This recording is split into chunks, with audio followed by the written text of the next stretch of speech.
Okay, hello.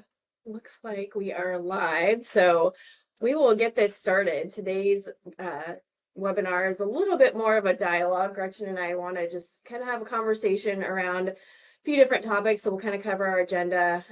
I am Wendy Hudson with Chief of Staff, Senior Consultant here, and excited to connect with everyone and talk through some things that, would kind of connect with what Lisa left us with on the last one. I've got Gretchen with me as well, who is the CI consultant for with Beyond HR. So Gretchen, if you want to Sure. tell a little about yourself too. Thanks, Wendy. And we're both just mildly nervous, so just bear with us a little bit. But my name's Gretchen Adamson. I have been in human resources for over 25 years, and for the past 12 years, I've been able to be a culture index executive advisor, working with business owners and leaders in organizations to help them understand their organization, the people in that organization, and using behavioral analytics in order to understand their people better. Wendy has given me a platform in this assessing talent webinar that I will be able to talk a little bit more about Culture Index later on in the presentation. Yeah. Thank you. So we're going to cover a few different things today. So we'll kind of skip ahead to our agenda. So again, assessing needs and talent, we want to just make sure that we're assuring that clients and candidates are aligned on what they're looking for and people land in the right spot to utilize their skill set and help them propel forward. So we'll get this kicked off. Maybe. Okay, so we covered our introduction, so there we are. So our agenda today, we are going to hit on these in sequence here, and I of course cannot see this. So we're going to go ahead and do an overview of talent assessment. And then the series will be 3 parts. So we are not doing this in any sort of time frame. We're going to put together some different things as we go through this, just to provide more resource for people who are tuning in as we go through just assessing talent, retaining, building your culture, things that are really important as companies develop over time. And then we will hit on methods of assessing talent, why it's important. As Gretchen mentioned, she will be talking about the CI as well today. So we'll do an introduction to the Culture Index and how that can fit into your model for hiring and assessing and retaining your talent. So get that. And then interviews, we'll talk about the variations between having a structured process and an unstructured process and how that can influence where you're going to land as far as getting the right people in your organization. So those will be our topics for today. So we will jump right in on the importance of a talent assessment. And again, we're going to have some dialogue around this. So if anyone has questions too, feel free to pop those into the chat and we will do a question and answer at the end of this as well. So that'll be kind of our journey today. But again, we want to cover, why assessing matters, why it's important. So really pay attention to who you're adding to your team, what role they're going to fill. And again, kind of reassessing that, when you have a person leave, you want to kind of figure out, why are they leaving, or is this person retiring? Does this role need to evolve a little bit? So just making sure that you're paying attention to the why behind the assessing, and then aligning the skills with your organizational goals. So looking at, where are you today? Where do you want to go? Making sure that you're getting the right people in the seat to drive that growth or sustain or build new processes. Whatever is really important to you and your team is important to do during this process as well. Identifying the right candidates. Lisa talked a little bit about that in her webinar, if you watched that one, or you can also reference back to the recording. But it's really important to get the right people, really know what you're looking for. Again, Gretchen does a lot of work with that to make sure that clients and companies and the candidates, you want to make sure that the person feels like they're getting the right opportunities so that they can really thrive. So Gretchen looks at it from both angles, as far as people being self-aware of their strengths and how they can use that within a company, and then also making sure that companies understand what they need so that they can thrive as well. And I think sometimes companies don't take the time to do that. And so I think we're going to talk a little bit about that later on. So yeah, and that kind of ties in with, just predicting that long-term success, making sure that companies are thinking about these things and paying attention to where that person fits in today, and are they going to be able to provide the opportunity for that person to grow and help the company grow as well. So yeah, anything else you want to add to that? Not right now. Okay. All right. So lots of methods for assessing talent. We wanted to just touch on a few things, and again, we can answer questions on any of these as we go through, but Lisa covered making sure that your job description aligns with what you really need for the position now for the company, what might have changed, what's important as this person grows or evolves, or if it's backfilling because someone was promoted, is there something that you want to potentially add to that job description moving forward? Making sure that, are there any specific proficiencies that they need, skills, computer skills, communication skills, not being nervous on a webinar skills, because, that's me. Everyone that knows me knows that I am not a camera person. So just making sure, I would not be a good newscaster. We'll just put it that way. So making sure that the person fits in with, what that role needs, what that company needs, and again, kind of being able to move that forward as well if it's going to be a growth position. I think that when you hear job description, it kind of makes everyone's stomach clench a little bit, because we don't think about our job descriptions unless we're hiring. And so oftentimes we get a little stressed about creating that job description, and then that job description goes in the drawer and we're not really using it once the candidate comes on board. And so in your process or in the organization, making sure that job description actually means something, that you're going to use it to help that candidate be successful in the role. What have you seen with job descriptions in the workplace? Yeah, and I think that that's it. People don't pay attention to what is really encompassed within that, and is this person hitting those? And you obviously want to have a signed copy so that you're in agreement when someone accepts the position. Do they understand what's going to be required of them in this job? Are they, able to cover the needs of this role, or be able to learn and fill in those gaps? And to your point, I think if you don't, some companies hire somebody and they stay for a lot of years, and they don't revisit that, and they don't go back in and say, okay, is there anything that we would want to change? Or has this person added a lot to their plate that we didn't add to the job description? Right. A lot of times people also grab other responsibilities that moving forward, you think, oh, that should be part of this position when we backfill it, or add another person to support it, or breaking out responsibilities.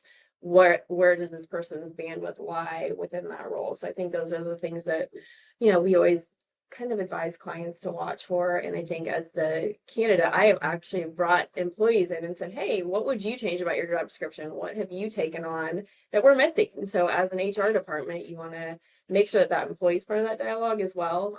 Or what would you potentially want to take on? And I think the CI plays really well into that, because you're looking at what that person's capable of and potentially plugging some of those types of responsibilities in. I don't know if you want to hit on that a little bit, but. Right. So with the culture index, we're looking at 7 different work-related traits. And so the idea is that we are going to be able to, you guys are going to say, hey, this is the job. These are the expectations of the job. And then we're going to find someone that meets those expectations based on how they're wired up. And so that when you start that person in the position, you're already kind of set for success. Mm-hmm.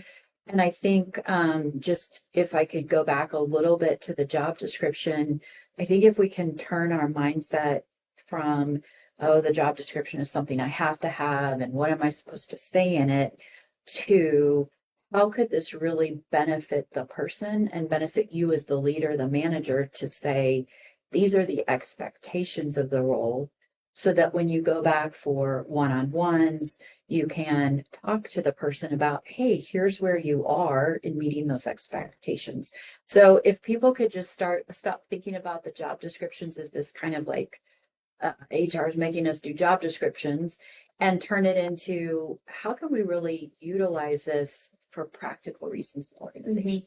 Yeah, and I think it does help with performance management, and again, having something to reference back on. Yes. I think a lot of people, they get nervous about what they don't know. And if they don't understand why they're not meeting expectations, or, getting more opportunity to expand their reach within the organization, it's a good way to kind of do a temperature check on that and give people a guide, kind of a roadmap on where they're headed with the company too. So I completely agree.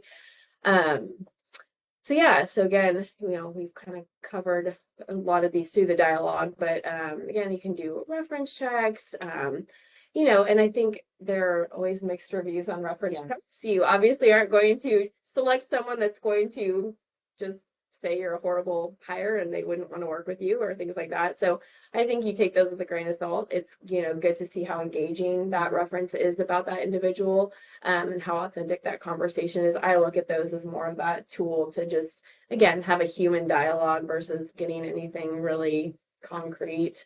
And then, yeah. I recently had a client that, so I've been kind of ignoring reference checks for a while because I thought they didn't add value to the process. And I recently had a client kind of give me his spiel on why he thinks they're so important, and that it helps him really understand when people tell you something about the candidate, or what they don't tell you. And so whether you're doing reference checks right now or not, I think, it might be a good practice to consider doing. I think most of us just go, oh yeah, you've got your 3 references. Okay, great. So I would encourage you, if you're not doing it right now, to really consider what benefit could that provide. And I don't know if you have any real life examples of references that you've checked that gave you some information that either allowed you to say, yes, this is the right person, or this is not the right person for this particular role. Yeah, I think, what I've noticed too is it also gives you some insight on what that company is and the parallels. As a recruiting firm, a lot of times what we're doing is saying, okay, this is maybe not the exact same industry that this person has worked in, but there are a lot of parallel skills, or it's an adjacent industry. And you also uncover those things through a reference check, because you're talking to someone that worked with that individual at a different company. So it just gives you another layer of perspective on what does that company do? What are the similarities that, are going to help this person be successful? And to your point, I always look for the things that are unsaid too. If they are, they kind of, shoot down certain questions, or they don't want to talk about, certain aspects of somebody's skill set. It might be that they're a little more weak in that area, and it's not necessarily a bad thing, but again, it also, gives you the opportunity to potentially go back and ask more questions around that particular topic. And again, I think with hiring, it's a two-way street. You want the candidate to feel like they're going to do really well in that position. You want to feel like you're bringing the right person into your organization. So I think when you look at all of the different angles and talk with different people, and I feel like I always learn something from reference checks as well. And it's just, I never say no to a conversation. So you're also always meeting new people that maybe that person's a fit for your organization down the road. If the person you're doing the reference check on, really works well with your organization, that other person, maybe a year from now, you reach out to them and you've got a position that fits for them as well. So I think there are a lot of different ways you can utilize those moving forward as well. So, yeah. And then, yeah, obviously the behavioral and cognitive assessments, will get deeper into that with the CI. Interviews, again, we'll talk on structured versus unstructured and kind of the benefits of those as we keep moving forward. Oops. So again, we kind of covered this, but, looking at things from all angles, again, I am big on perspective, what can you learn from this? What can you take from this? You want to, again, look at your company from where it stands today, where you want it to go. How is this person going to help? How's this person going to fit in that team and maybe bring new ideas in? I think sometimes when a new person comes in, people can be fearful, but a lot of times it's a good thing. It's a new, fresh set of eyes on something that you may have done just out of habit. Again, it's like the job description. We may have just followed that job description for a lot of years because that's what it says we should do. But we don't have to anymore. We can change that. Someone might bring a new vision in, or a new idea, or a new technology. So I think it also gives you the opportunity to look at those angles, just as far as that person, the company as a whole, technology. Obviously, we're in a world where AI is providing a lot of value, but also creating fear for people. So I think you want to assess, where people feel about, how your company lands with certain things that are going to be integrated into how their job function is progressing with technology as they go ahead with their opportunity too. So, and again, job description is going to outline these things. You always want to make sure nothing should be added, replaced, updated, things like that. So, and again, we've always kind of talked, Gretchen and I talked about this quote, getting the right people on the bus and in the right seat. You want to get people that are going to fit into your company, but also use their strengths to, be in the right seat and have that growth. If there's No, I think that this is a quote that has been used um, frequently. I think sometimes we say it offhandedly as well. But really, if you think about it, you might have an employee that was a great employee. You moved them into a role in which it wasn't the right seat on the bus. Doesn't make them a bad person, doesn't make them a bad employee, but maybe they just need to be moved to the right seat on the bus. So I think this is a very deep comment for us. So yeah.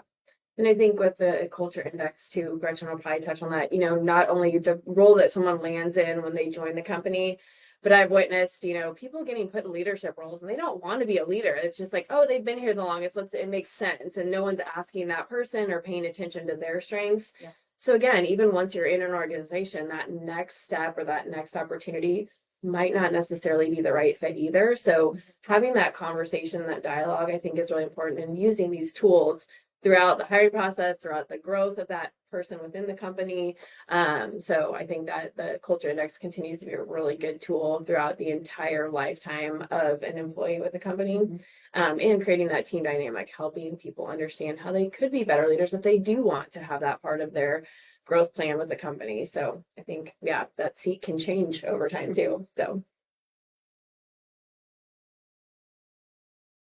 Okay, jumping into culture index. Yeah, so the way that Culture Index works is it's a program. And so it's really about looking at not only what is the role that's needed and who would fit that role, how are they naturally wired up, but also once you get them into the organization, it's really about how do you best lead, manage, and direct them. And based on who they are as a person. So Wendy and I are similar, but we're also a little different. And so how you might communicate or lead Wendy might look a little different than how you would lead me. How do you know that? So this data helps you understand how to communicate with them and how to lead them.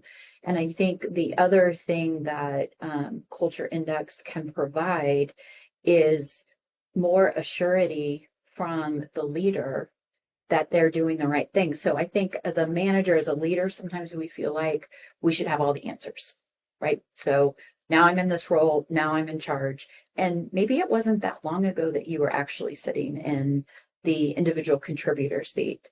And so I think what Culture Index also does is it gives you more confidence to go, no, I can understand who this person is. I understand what they need from me. So, Yeah. And I think from an HR perspective, it's always good to, and I've worked in companies, it's, you want to give your new managers the culture index for their team too, so they can understand how their team members are wired and what type of communication is going to work effectively for them, and have them understand how to engage with each other. I think you strengthen your team when you continuously utilize these. yes. And from a hiring standpoint, I've always looked at these as a tool, not a role. Mhm. It's some way, again, it's assessment. It's a way to see if someone's going to be a good fit. It's going to, complement your other individuals on the team. And again, it creates a stronger collective whole. So yeah, so I truly believe in what Gretchen does. I am fascinated by it. And like she said, there are a lot of similarities that people can have, but also unique differences that, again, that's where generation of ideas comes from, and, new thinking and new methods for doing things. So it can be really powerful. Yeah. And so I talked a little bit about this, but sometimes people will think of the Culture Index as just a hiring tool, and it's not. So it's more of a full service program. So 25% of it is really about, hey, let's make sure that person is wired to do the job you want them to do and will be happy. and energized by that role. And then 75% of it is, okay, so now you've got them in the seat. How do you help them be the most successful that they can be in that role? And really even to the next end, which is what would might be next for them in the organization. And I think, again, I think for me, it's been helpful because you also can learn what you're not strong at. And again, public speaking has never been my favorite thing to do. I think you're doing an amazing job. Thanks. But I think, there are things where you can identify those areas where you can put more time and effort into working if it's something that's going to be important for your role or your, opportunity within that company. So I think that's one thing I've always enjoyed working with Gretchen on is, how do we take these things that can be, strengths that you can, know, hey, this is something I enjoy or something I'm good at, but what are the things that I maybe need to put more effort into working on, or how can I find ways to strengthen those areas where I may not have as much talent or strength and, make that something that's more of a, an attribute. We've also talked a lot about, things that are strength that when they go into overdrive can be a hindrance. So you also want to kind of know there's something you're really good at, you want to, as a leader too, go, okay, well, I maybe need to help someone else be good at this or let someone else shine in this too, because you can kind of dominate with your strengths as well. So I think it's a good balance when you're looking at that evolution over time with people, going into leadership and being new managers. And I love that you work with that group a lot too. Yeah, and I think to my point earlier, it's giving leadership and managers and business owners information about their people to help them also meet their organizational goals and what they want to do. And in the meantime, people are being talked to the way that they need to be talked to and motivated the way they need to be motivated. And so I think it's a full ecosystem that works really well. Just, self-awareness, knowing who you are, knowing what you're good at and sometimes what you're not as great at. So I think that's part of the culture index. Yeah. And obviously there are a lot of behavioral and cognitive assessments out there. Why do you feel like you chose the culture index? I've used it. Yes. I believe in it. I think, I've used several of them and I do feel like it's a good one. What led you to, So I was an internal HR person, and we came in the HR department, we came across culture index, and we had a problem. Our problem was we had 60 offices in the US. We had 8 people in HR, 3,000 employees, and we needed to start hiring a different type of salesperson. And so how do you find a different type of salesperson with a limited staff and with a field of people that are probably going to just keep hiring like themselves? And so we were introduced to Gary Wallstrom, who is co-owner of Culture Index. It's actually here in Kansas City. And he showed us the data of people that we were around and what the program really does.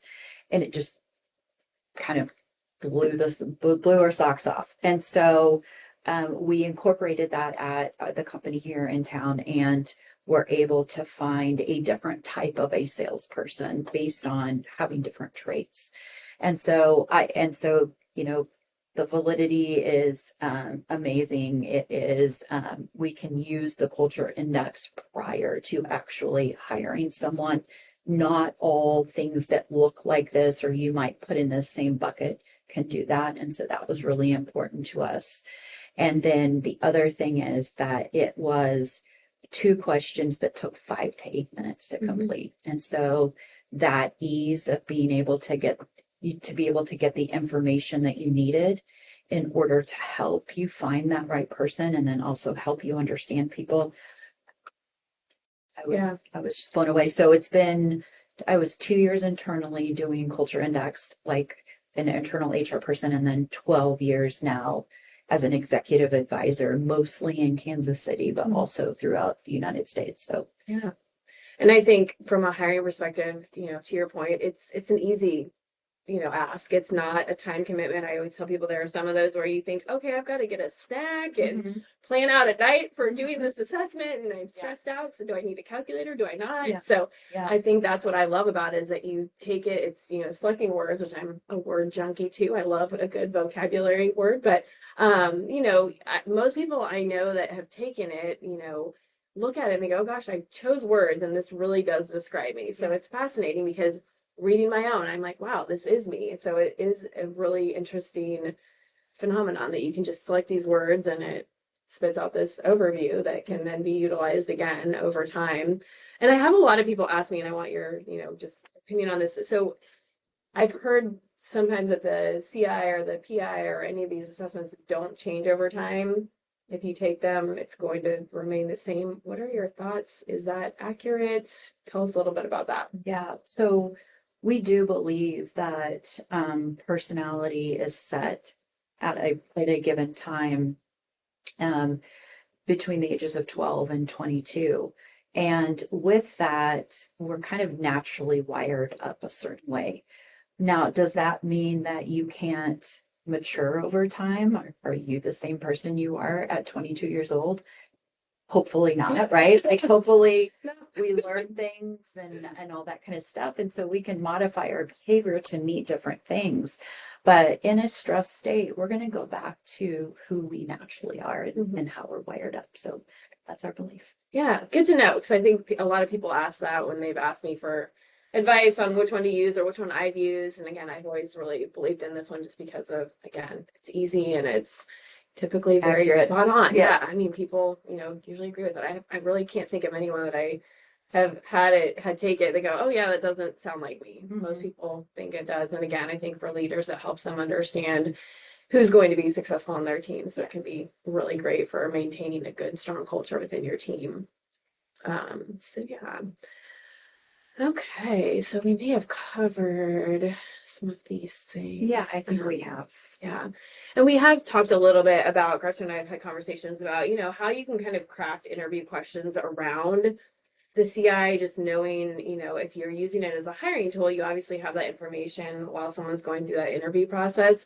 Have you had any, advisement or giving good, insight on how to craft questions around a certain profile? Or I've also seen companies where, they don't necessarily set the parameters for what's going to be successful in a role. So then I think it's harder to kind of create those interview questions. But again, obviously why it's a program, not just a set it and forget it sort of scenario. Yeah. I think, Wendy, I understand where you're going. One of the things that we do with Culture Index is we also help you define, we talked about the right seat on the bus, but we also help you define what does that seat look like? And so when you know what the seat looks like, what you want in that role, everyone's on the same page, then it helps you with clarity on who's going to best fit that role. And so I think that that's an important thing to think through, is that you're basically wanting this person that's coming on board just to be successful, and Culture Index can help in that, making that successful. Now, there's other things you need to do, and I think that we're going to get into kind of questions about structured and unstructured, and so I'll probably just defer to that section. Yeah, and our last section is just, kind of figuring out what type of interview process works for your organization, structured versus unstructured. And I think there are pros and cons to both. And I think it's good to have a blend because, again, the Culture Index gives you some good, resource and information that you can create more of a structured interview guide or ask questions around areas where you maybe need to assess, is this person the right fit? Do they have the right skill set or the right strengths? Or again, have they established that profile? Again, I always tell people, if you're going to use one of these tools, maximize it. It's like anything you can get in ATS. If you don't set it up so that it's going to help you, be more successful in hiring the right people, it's not going to work for you. So the Culture Index, I think you do want to look at it as this whole, overarching, process of figuring out what's going to work on the team, figuring out what works for each role. Where have you had success? Looking at your successful people when you first integrate it. I know when you go in and kind of do that initial, give it to everyone that's already there, if they haven't been using it, you want to figure out, okay, well, who are our top performers and what does their profile look like? Is there a similarity in there? Is there something that we want to pull from? So again, that kind of helps you create more of a structured interview process where you might have specific questions you ask for each role. I think the good thing about having your consistent questions is that you're assessing the same things with each candidate. You're getting a good overview of, comparing, different personality types or different, experience levels or coming from a different job, something that might be similar. I think, it gives you that structure to be able to have a consistent overview, and it's obviously fair to ask the same questions too. And I think, when Wendy and I were talking about this webinar, one of the things that she pointed out, which I thought was great, was the structured versus unstructured. And then we needed to get on the same page about what does that mean. And so just to be clear, when we're talking about a structured interview, it means that there is some sort of process that you're going through, that you have developed a set of questions that you're asking each candidate, those same list of questions. And then the unstructured is more about an informal, hey, I want to take them to coffee, I want to go to lunch, I want them to meet the team, and we'll talk about that. But just setting up, so when we're talking about structured, and thinking about your own recruiting and how that works, do you have a process, or do you do what 80% of the people do, which is, hey, I've got an interview. Oh, I'm meeting with Wendy. Here's Wendy's. Okay, I'm ready to go. And so I call it the winging it. I definitely have been guilty of winging it in the past, in my past role, but thinking about taking that time to define what the structure process looks like. And Wendy, I'm curious because you've been doing this for a lot of years. A lot of years. Okay, so she's going to give us a lot of years. So, since you've been doing it for a lot of years, what have you seen companies do really well when they're doing a structured process, and how does that benefit not only the company but the candidate? Yeah, I think for, what I've kind of set up with past companies and working with clients is, to your point, it can be really easy to not prepare, not be ready. The basics are you want to look at a resume. And I think once you have your set questions, it also does take away that last minute chaos because you're going to answer, at least you or what you're going to ask. At least you have that part mapped out where you can say, okay, I'm going to ask these questions with every person I meet for this particular role. That way you can reference back to the resume and those questions. I always look at it as kind of a toolkit. What do you want to make sure that you're prepared for when I set up interviews for whether it's in-house or for clients, attaching that resume, attaching the notes, and again, getting that, structure set up as far as what the interview is trying to look like. And I think you want to walk your candidate through that. This is what this next 30 minutes, an hour is going to look like. We ask our clients too, what is your interview process? How many steps? How long are these going to be? Are these virtual? Are these on-site? The more prepared we can be for our candidates, again, they're going to view that company as a place that's organized, a place that they want to work. This person cared to have a conversation. They're not just trying to fill a seat. They're trying to fill the seat with the right person. So again, it references back to that quote that we love, where you want to get the right person. And I think when you take the time to prepare and look at, again, the job description, pull that in, what on their resume made, them think that they were a right fit and they applied, or made the recruiting firm they're working with feel that they were the right fit.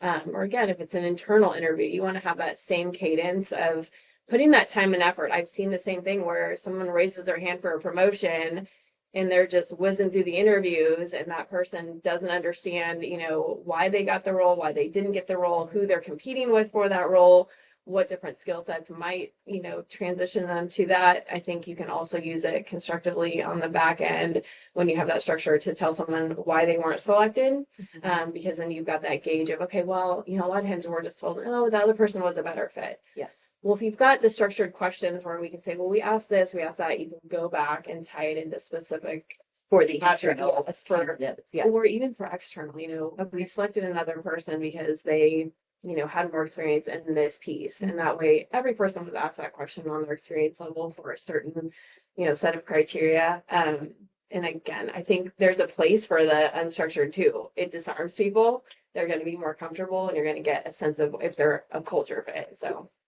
So just going back to structure just for a Mhm. second before we transition, I also think when you don't have a structure, what happens is the candidate comes in and you start asking questions, and then you take the conversation wherever the conversation's going to go.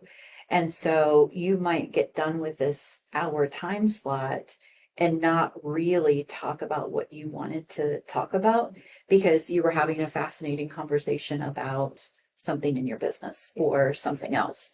And so I think it helps the interview or stay on track and make sure that they get those questions asked for each person.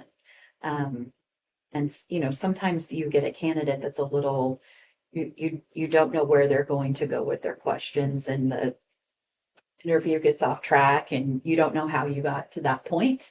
And so I think it just helps keep the whole thing on track. So Yeah. And I think it's, like they say in sales, it's you have to be a good listener. mhm. Interviewers, you want to listen to the answers that that person's giving you. And is it, again, does it align with what you're looking for? Let them talk.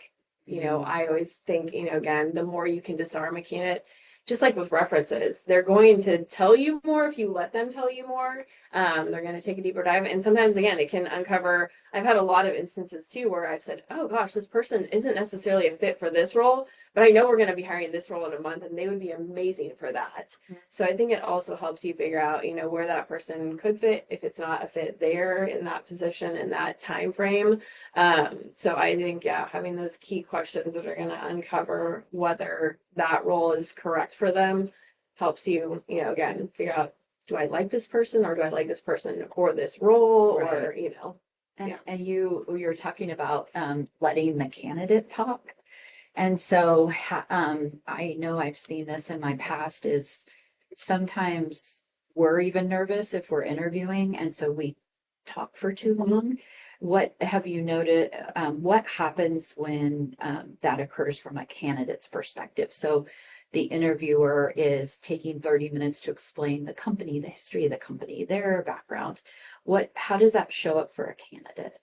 Yeah, I think it can be twofold. I mean, obviously, if the candidate doesn't get a chance to talk about what, their strengths are, they're not going to get energized by the opportunity, first of all. But then also on the flip side, if they're not selected, we don't have anything tangible to go back and say, oh, well, you said this, or you didn't, go in depth enough on this, or this other person, gave us more examples of this. You don't have those key talking points to really, again, define what went awry. And most people, again, we advise our candidates, and I think it's, pretty common knowledge. Research the company. Most people are going to go to the website and they're going to check out the person on LinkedIn. That's just as important for the candidate to prepare and the interviewer. You want to go and, again, review all of those different things. So I think that, yeah, it can create, either the person's not feeling like it's a dynamic environment because that person's not talking about, hey, what brought me here? Not, well, I'll read my I've had people literally read a website or a mission statement to me. I'm like, wow, like I could have read that. I did read that. So how do you again infuse your culture? And I think that's such a important thing for people in today's world. They want to join a culture where they feel like they matter. They feel like they're working for a company that has a mission that they believe in. So I think those are the things that you want to talk about versus, like you said, just kind of that redundant, spiel. I think people feel more excited when they know the why behind what so much is. And I think it humanizes it more if I can understand, just like me wanting to know, why did you choose culture index over something else? There's always a motivator, there's always a why. How do you uncover that versus me saying, well, Gretchen, I hear that the culture index is this, this, and this, or what I read, because candidates can come across that way too, where they're too rehearsed. So I think everything we do, we look at all of the perspectives. We try to coach on both sides. Mm-hmm. Same with you. You're looking at, people who are internal to the company, people who might be joining the company. Mm-hmm. So yeah, I think it can certainly impact a lot of ways. I recently had a client tell me that he was new to an organization. And so he sat in on some interviews. They were hiring someone. And his observation back was they spent 30 minutes talking about the company. And so then there wasn't that much time for the candidate to say anything. And his observation was, so we get down, we have four candidates, And when we go to start talking about the candidates, there's not really that much to say why one would have been better than the other one because the time wasn't there. Yeah. And so, just back to your point, which I think was amazing, is it's listening to the candidate, what the candidate's saying, and setting your goal of the interview is to see, will this person fit? How are you going to find out if they don't speak Mm-hmm. and they don't share? So tell me a little bit about what you've seen with unstructured um, interviews and how that's worked in organizations. Yeah, I feel like there's a place for them. And I think with companies that most companies have at least a few steps in their process, which again, I think there's a thing, candidate exhaustion happens. And I sometimes hear people go, oh gosh, like another interview. But I try to flip that and say, you know what, this is giving you more opportunity to meet more people there, to make sure you want to spend your days there. You think about how much time you spend at work. You want to like the people, you want to feel like it's a good thing. So while it's a process, sometimes it's also good. And I think if you do the unstructured part towards the end, you've got a mix of doing the structured, asking the questions, making sure the person's a fit, letting them ask questions, making sure they're curious about what you do. I think the unstructured at the end, again, it can kind of help you just that last little piece. Do they fit in our culture? Do we all want to hang out together and do this thing every day? So I think that's where it plays in my opinion, is just, I've seen it work really well at the end of a process. Hey, our team likes to do a coffee for our last step, because again, then they can talk as humans, figure out if they have similar interests. Are they going to like to go do group events together? I know at Chief of Staff, we genuinely like each other. We genuinely like to have Gretchen here as a partner. So we look at not only who we work with in our four walls, but who do we bring in as partners? Who do we want to support as companies outside, the Kansas City area? So I think that unstructured piece can really complement it well, because again, it gives people that ability to just kind of relax. And again, on the flip side, sometimes you can go, oh gosh, they got really relaxed and some things came out that maybe aren't going to be the right fit. Right. So both sides of it can, I think come from that type of, piece layered into your interview process. So I think when companies do the unstructured really well, they have invited the people internally to go to the coffee or the lunch or whatever, and they've told them expectations of what their role is. And so when they don't do that well, people internally just say, oh, my boss told me that I'm supposed to go to coffee with Wendy, and Wendy's going to be on my team, but I'm not really sure what I'm supposed to say to Wendy or what my role is with Wendy. And so I think if you do decide to do an unstructured, and I think there's lots of benefits in structured interview, then help your internal people to understand, hey, this is a time, whatever your expectations are, this is a time to share with them what it's like to work in the department, what it's like to work at the company. So give them some structure so they're not as nervous as well in that interaction. Any other tips that you would give to have a positive experience with an unstructured interview? I think to kind of, piggyback off what you just said, I think you do want to think about who's going to those. If you have someone that's really introverted, their worst nightmare is probably going to a coffee. But again, they might fit into that team dynamic really well, because it takes all different types of personalities and different strengths and talents to make a good team and propel a company forward. So I think, thinking about the people that are going to project what you want to be projected in that. Do we want to come across as a really engaged and lively team, or do we want to come across as, hey, we're all here working really hard, but we like to, have fun, and, we like to go have coffee together. That's what we love to do, to just really connect and know what's going on in each other's lives. Or maybe it is an environment where that isn't part of it. I mean, there are companies where they don't really do a lot of social activity, and some people prefer that because they are more introverted. So I think really, again, getting the right people invited to those unstructured pieces that are going to, again, really emphasize the parts of the culture that's, not only going to illustrate what that company is looking for, but also capture that potential employee's attention. I think if you're trying to bring someone into the company and you're really excited about them, you want to present in the best way. And I know we've talked about too, sometimes happy hour is not the best choice, because if they're not comfortable being in that environment, or, having alcohol present or whatever the situation, you want to also be cognizant of those things and follow their lead on. I sometimes will say, would be your preference. We could do a coffee, a lunch, a happy hour, what fits into your schedule, or, are you going to be comfortable? So I think having a good understanding of, again, all the parties that are going to be part of that, what are they comfortable with? Yes. Because again, it's going to be really awkward if someone doesn't want to be in that part of the interview, or the candidate's not wanting to join that type of company. Again, not wanting to be in that sort of like happy hour environment for whatever reason, and so not placing them in that in that role. Do you think where do people fall from a company standpoint? Do they tend to be more structured, unstructured, or both? I think we see a see? mix of both. I think that, again, companies that have a big focus on culture, we're seeing a lot more where they want to do a lunch, or they want to, again, something where they can just have a conversation.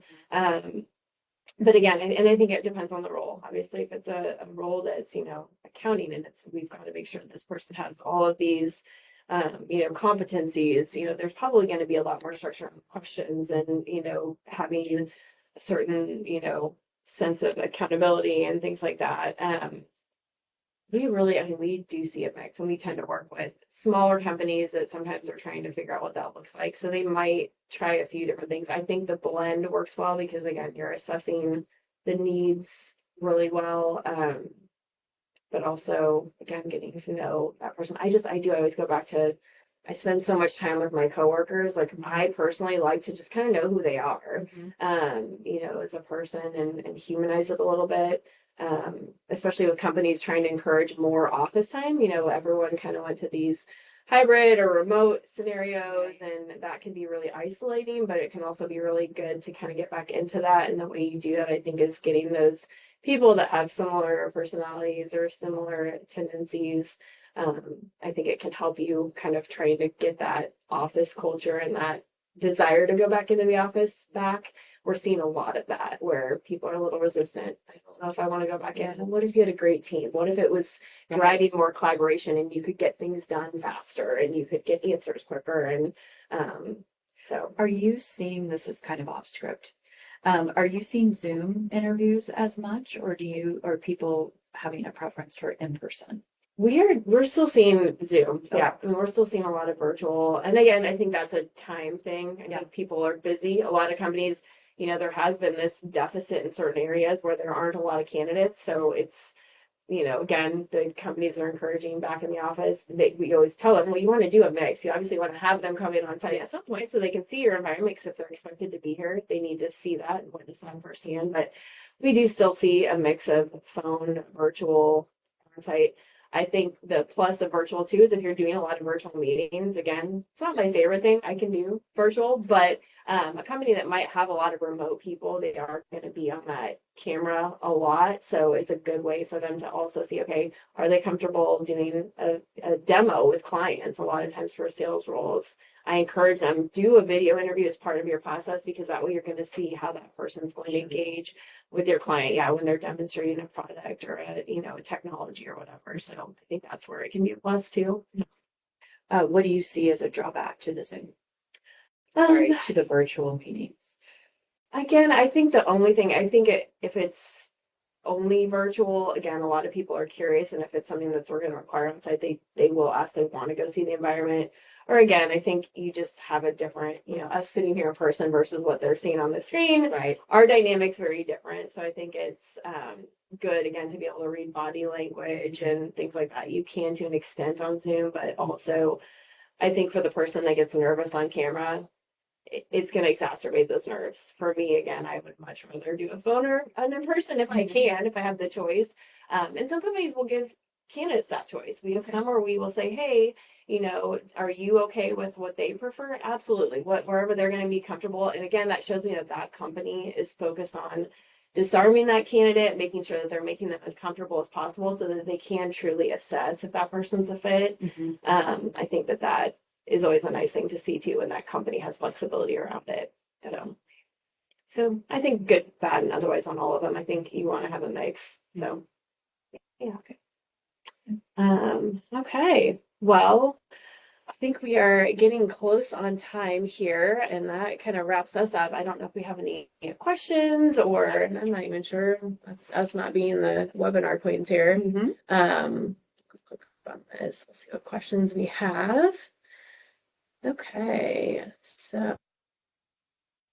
Okay, first one's for Gretchen. How can I learn more about the Culture Index program? So, okay, yes, thank you. So, if you are interested in what I've shared with you today, you can reach out to me, and I'm going to have Wendy put in the notes section my email later, so you can come back to it.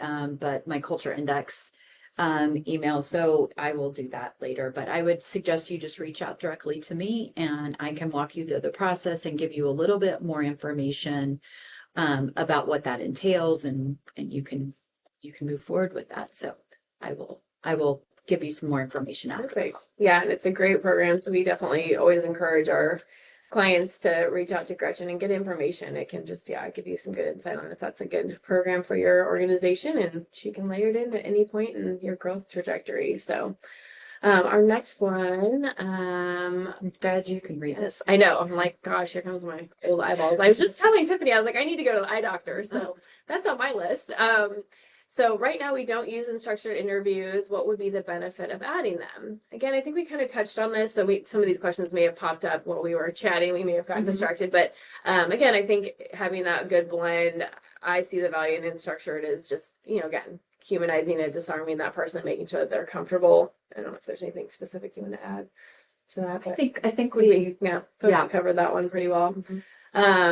So best way to prepare the team before interviewing. Again, I think we touched on this, but I think always just, as HR or recruiting professional, whether it be through a recruiting firm or in-house, I think just, again, laying that foundation for them. What should they have prepared? If you're using the Culture Index, have that, profile, review that, read through that before, have their resume, review that, read through that before, have some questions ready. If you're doing that structured piece first, have those questions that you're going to ask every candidate ready so you can ask those questions throughout the process. And again, take that. A lot of times it's just putting that into perspective. 5 minutes can be plenty of time to read a resume, look over a Culture Index profile, and then kind of, again, pair the two together, get some questions structured around it. And again, once you have your foundational questions for a structured portion, you can use those for every interview for that position. Unstructured, again, you're going to look at, getting the right people in the room and environment. I also think on that, getting the team prepared, oftentimes different people have different expectations of what that role is. And so you might even have the job description and done an amazing job at that, but you haven't got buy-in from all the stakeholders. And so I think it allows to have dialogue with the people that are going to be interacting with this position to make sure that everyone agrees this is what this person's going to do and not what they would like the person to do or what they hope the person does. Because you want to set that person up for success. And if two people don't agree on what good looks like, then that person's probably going to not meet expectations on one of them. So I think getting the team prepared is really about looking at that position, looking at making sure everyone understands what that role looks like and what to expect from it, having those discussions prior to the interview and prior to the person starting. Yeah. And I think knowing what you're looking for as answers. I mean, sometimes you want to kind of think through, well, what do I want to hear them say? What examples do I want them to give pertaining to this question? So again, I think you want to look at it every angle and talk with other people. I always told hiring managers, I'm like, ask other managers what's working for them. Where are you, getting good answers or the right types of responses? What questions are you asking? You can collaborate on these things. It doesn't have to be one person, making this all up on their own. So I think that collaboration piece is really important too. So I think we probably have like 5 minutes left. Yep. So I just wanted to follow up. So my email address is gadamson, ADAMSON @cultureindex.com, CULTUREINDEX.com, gadamson @cultureindex.com. Thank you so much for inviting me to be on this. I'd like to say thank you, even though it made me really nervous. Same. But We got through it. yeah, we did make it through it. So thank you so much for inviting me and letting me participate. Yeah, and thank you. And yeah, reach out to us with questions. We're on LinkedIn, got the email addresses now, so we are happy to answer any follow-up questions. And again, we will be in touch with everyone as we get future iterations of this going. So we'll have a few more sections on the assessing and culture development and retention, all things that also tie in with the culture index. So thank you for your time. We are excited to continue this journey with everyone. Appreciate you. Okay, Thank thanks, you. Gretchen. Yeah. Okay. Bye.